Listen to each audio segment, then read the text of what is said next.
Janji palsu Caka. Bab 1. Frizi 1 tahun pernikahan. Hujan reda setelah sekian puluh menit mengguyur. Permukaan bumi, sekian menit aku menunggunya.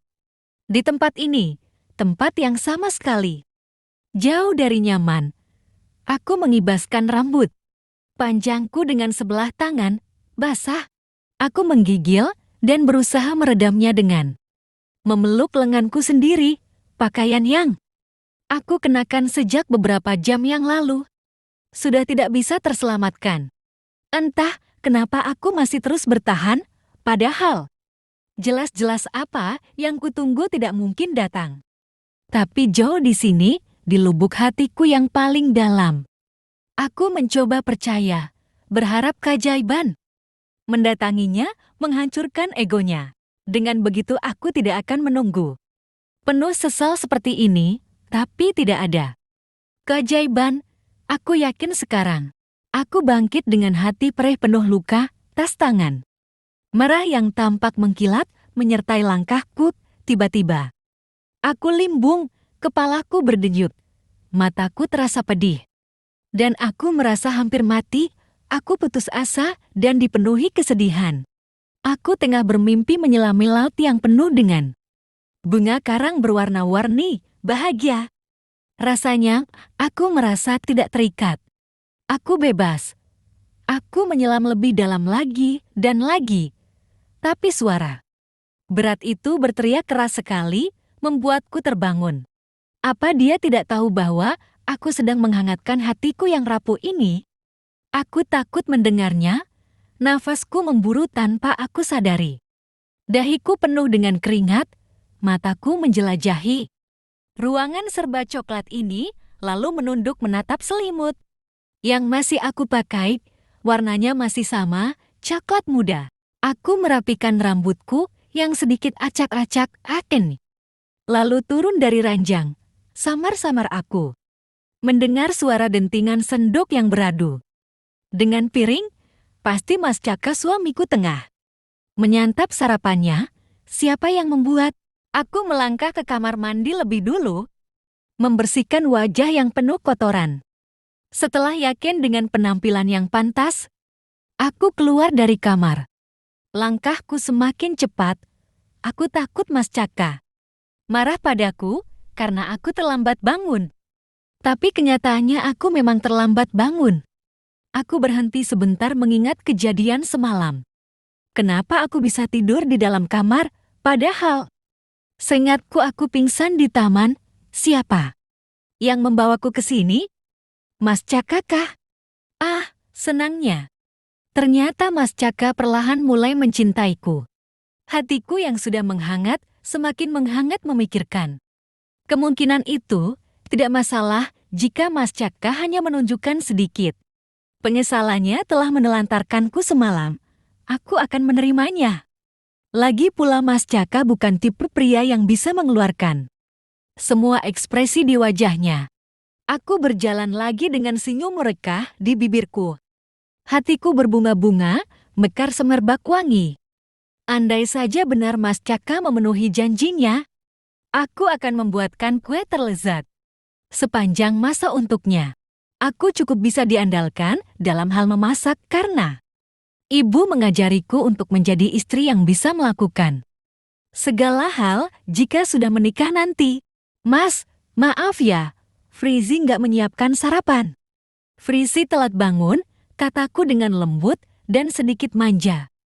Aku saja heran, kenapa aku bisa semanja ini untuk merayu suamiku. Mungkin biasanya para pria akan luluh jika mendengar nada lembut dari ucapan wanita. Mas Caka bergeming, dia memasukkan potongan rotinya yang terakhir ke dalam mulutnya, lalu meneguk susu hangat yang masih penuh. Mas Caka ternyata hanya membuat roti bakar dengan olesan selai coklat di dalamnya. Kasihan suamiku. Aku menelan ludah, kenapa Mas Caka mengacuhkanku? Apa dia masih marah padaku? Oh, Tuhan. Apa yang harus aku lakukan? Perlahan bunga-bunga di dalam hatiku layu. Aku tidak yakin dengan apapun.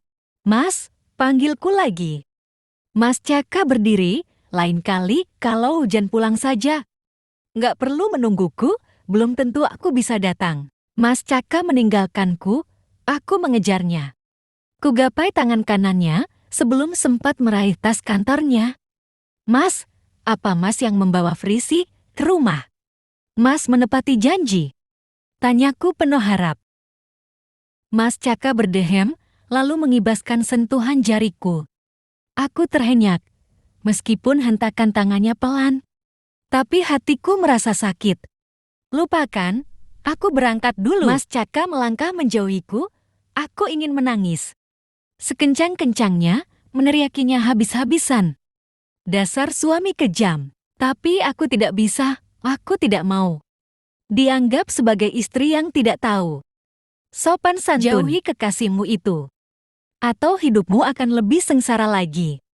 Kata Mas Caka sebelum pergi. Aku menghela nafas lelah. Setahun. Lebih Mas Caka masih menganggapku bukan siapa-siapa.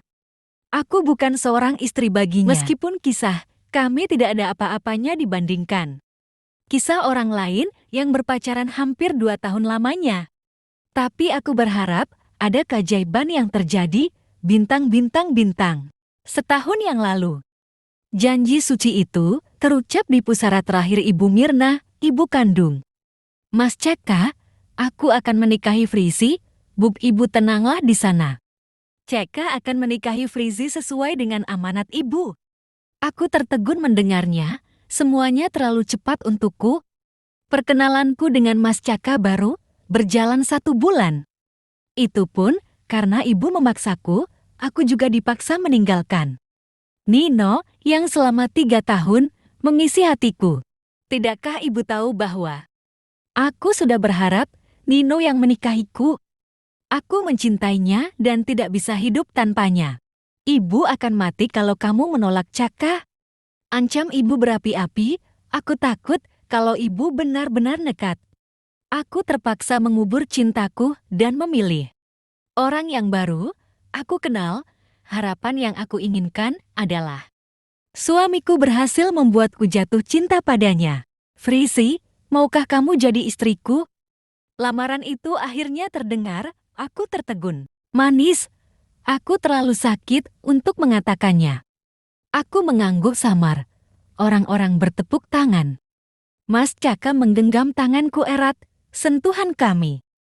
Yang pertama, aku mati rasa, tidak ada getar-getar. Cinta yang muncul, entah kenapa. Waktu berlalu, semakin membuatku bimbang. Nino berusaha memperjuangkanku lagi dengan memberikan perhatian padaku, sikapnya sangat manis. Lebih manis daripada lamaran Mas Caka. Berbeda dengan Mas Caka, semakin kejam padaku. Aku tersiksa hidup bersamanya. Tapi aku mencoba bertahan sebelum aku benar-benar tidak mungkin bisa bertahan. Tinggalkan dia, Frisi, aku yang lebih mengerti kamu. Daripada dia, lihatlah suamimu itu. Dia tidak ada bedanya dengan ibu tiri. Kamu akan tersiksa hidup bersamanya, ucap Nino cemas. Setiap kali aku berkomunikasi dengan pria itu, aku selalu bimbang dan terlihat rapuh. Makanya Nino berusaha keras untuk membuatku kembali padanya.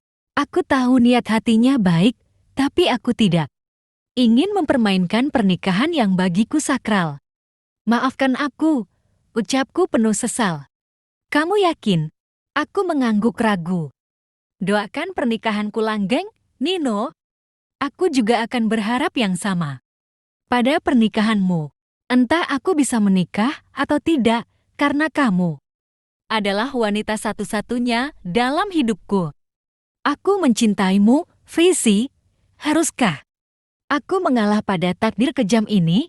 Sesak rasanya mendengar ucapan getir yang keluar dari mulut Nino. Aku juga sama, tapi pengendalian diriku jauh lebih baik. Berdoalah pada Tuhan. Tuhan jauh lebih tahu apa yang terbaik untuk hubungan kita. Kataku tegar, bintang-bintang-bintang bersambung.